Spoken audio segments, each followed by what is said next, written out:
Imagine logging into your bank account and seeing zeros across the board for all of your accounts. Well, that's exactly what happened to many Bank of America customers. Some hard lessons can and will be learned by this incident. We're going to talk about it and a whole lot more as we explore.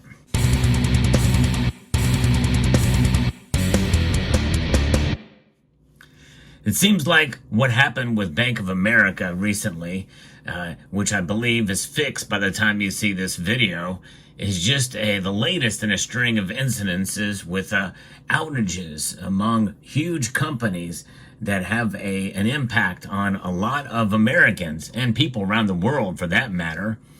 And coincidentally, this type of thing really is a lesson that we need to learn, that we're so reliant on the digital atmosphere we find ourselves a part of these days. This is why when you open up a bank account online, well, you see numbers or you don't see numbers. Is your money really gone? Well, when you see zeros, it certainly does seem that way. I'm going to be referencing an article that discusses this. It is quite intriguing, and several members of the community have also reached out to me about this situation.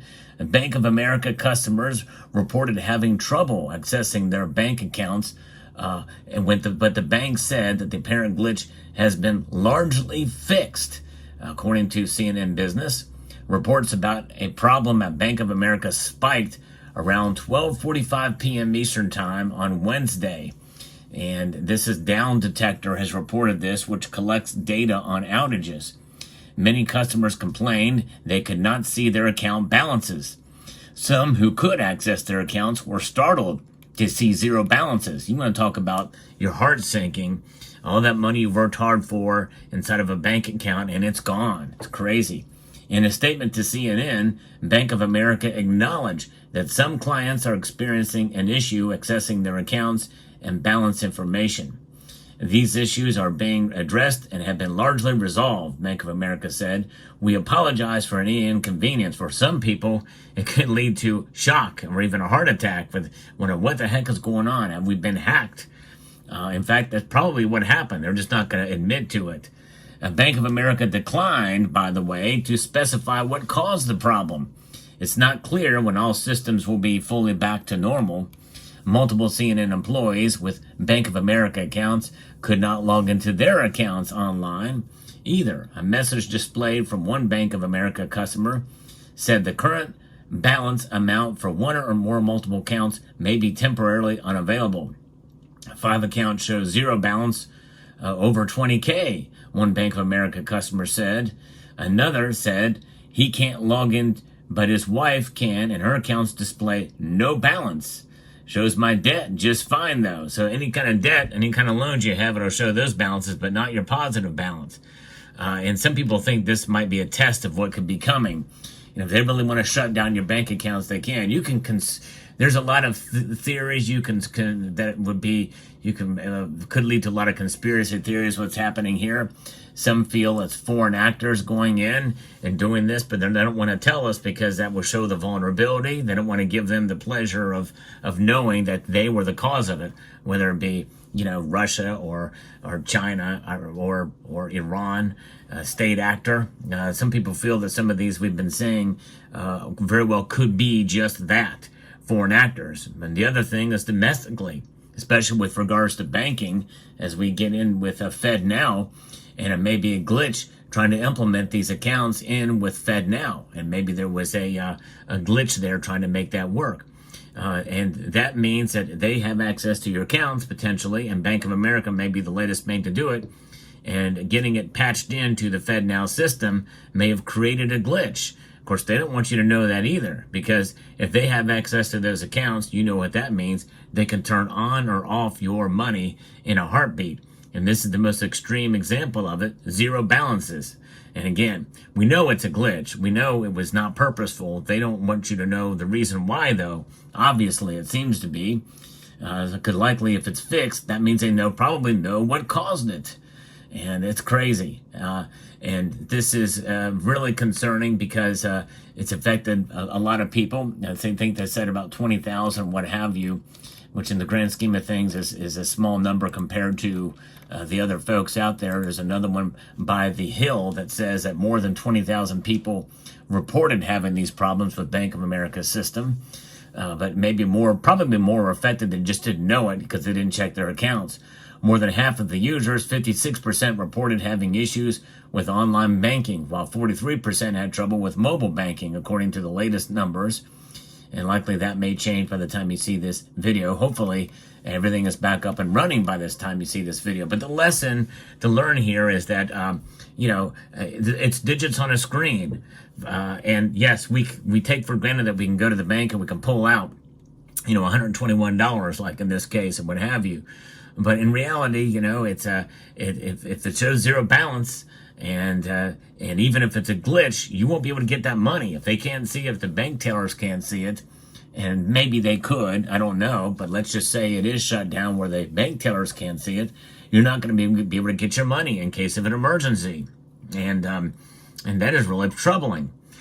This is why, folks, it's a good idea to have some cash on hand. Yes, indeed, I'm saying it. As much as we kind of talk negatively about the dollar, and we know that it is losing value, it's good to have some of it on hand because it is highly liquid. There's no question. There's nothing more liquid than dollars. These fiat currencies, notes that you see here, I can take anywhere and spend anywhere for goods and services, for sure. No question. Very liquid. So it's good to have some just in the case of emergencies. And by the way, if you do hold cash, I would probably not tell a whole lot of people about it and how much you're going to have, but have enough just in case of emergency and keep it somewhere safe. And literally in a safe and a fire protected safe. Because yes, even though this is not paper, it's cotton linen fiber, it does burn. Yes, it does. So just in case of a fire, so be that. Now what else can you do? What else doesn't burn that you can have? Silver and gold. That's right, gold and silver indeed are the ultimate forms of wealth and will preserve your wealth over the long course of time. And not only is it good to have cash on hand, it's good to have physical precious metals on hand as well. They indeed are valuable assets to have in the case of an emergency, the ultimate emergency. And really, ideally, it's good to have cash on hand so that you don't have to liquidate your gold and silver in the case of an emergency. And an emergency for you may not be an emergency for somebody else. And so therefore, it's really a personal thing as to whether or not you should sell your gold and silver, given that you may not have enough cash or money on hand to be able to meet that emergency need. So protect your wealth in many different ways and kind of use cash essentially as that buffer against your precious metals. So this is why it's valuable, because one thing is for sure, is anything physical, whether it be these cotton linen fiber fiat currency notes in your possession, that can't be hacked. It can be stolen from you. There is that single party risk if people know about it and it's not secure. But if you have security, it's a good idea and you can keep it quiet. Well, it's good to have some cash on hand and gold and silver on hand. I think that's the biggest valuable lesson, whether or not you're new to stacking precious metals and cash or not. Now, some will say, well, if interest rates, which now they have begun lowering interest rates, are of such a manner where I can make money by just putting this into a high-yielding savings account or a money market account, it's not earning me any interest out here, and I'm losing because of inflation. Yes, that's true. This is why I'm not saying pull all out of your money out of your bank, just some in the case of an emergency. It's worth the loss of a couple of percentage in interest to have a little bit of cash on hand.